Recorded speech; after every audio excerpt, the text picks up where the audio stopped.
और आइए बात करते हैं कुछ और खबरों की। पश्चिम बंगाल के कूच बिहार में जिस तरह से हिंसा हुई, इसके बाद चुनाव आयोग सख्त है। चुनाव आयोग ने 72 घंटों तक कूच बिहार में नेताओं के जाने पर रोक लगाई है। दूसरी तरफ ममता बनर्जी ने ऐलान किया है कि वो सितालकुची की ओर कूच जरूर करेंगी।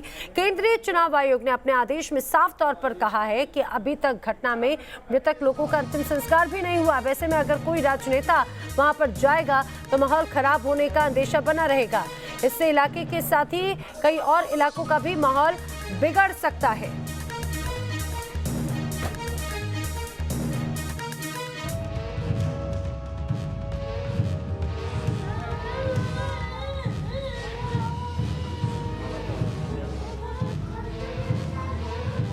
पश्चिम बंगाल में चौथे चरण के मतदान के दौरान कूच बिहार के सितालकुची में ऐसी हिंसा भड़की कि बंगाल की धरती रक्त रंजित होती चली गई। हिंसा की आग ने 4 लोगों की बलि ले ली। अस्पताल के कैंपस में रोते बिलखते ये वे लोग हैं जिनके घर के लोग इस हिंसा में मारे गए।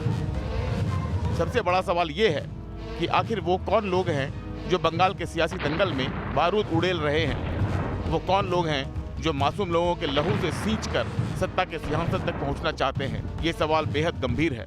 दीदी संवेदनशीलता की उम्मीद बंगाल अब आपसे छोड़ चुका है। लोकतंत्र के उत्सव में भी दीदी आप माताओं बहनों के आंसू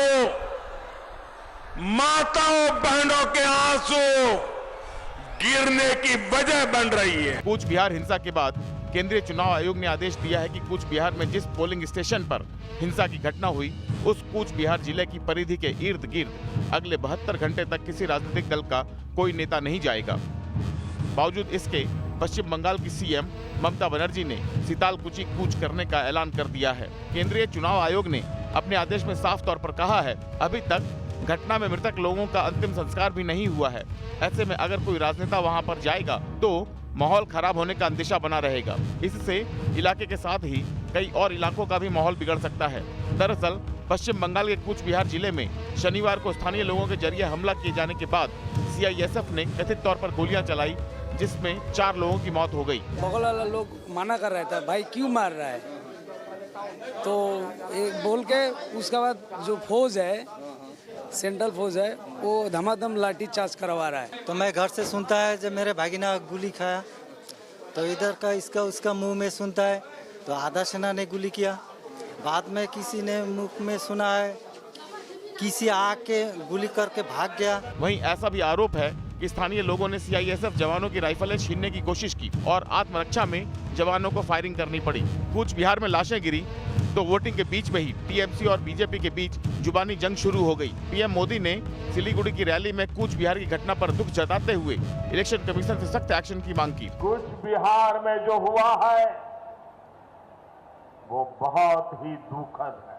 जिन लोगों की मृत्यु हुई है, मैं उनके निधन पर दुख जताता हूं। मेरी संवेदना उनके परिवार के साथ है।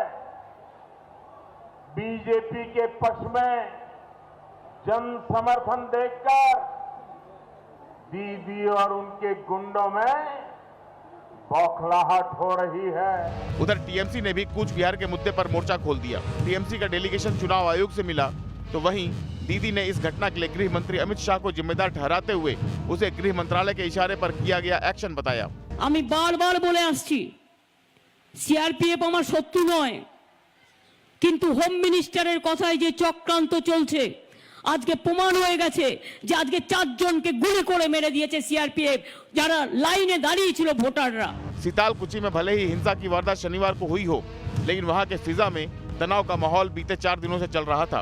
7 अप्रैल को कूच बिहार के नजदीकी इलाके में हुई रैली में ममता बनर्जी ने लोगों से सशस्त्र बलों के घेराव की बात कही थी।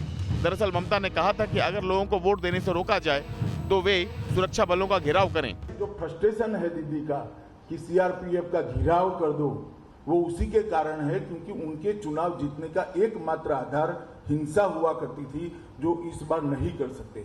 सितालकुची सीट पर लड़ाई तगड़ी है क्योंकि यहाँ पर टीएमसी साल 2011 और 2016 में दोनों बार चुनाव जीत चुकी है।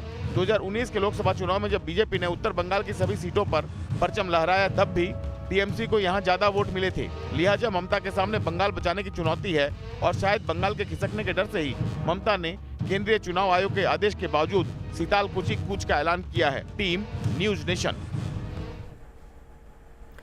जिस तरह से कूच बिहार में स्थिति है, ये कहा जाए कि ममता बनर्जी और चुनाव आयोग भी आमने सामने है। मेरे सहयोगी धीरेन्द्र पुंडीर इस समय मेरे साथ में है।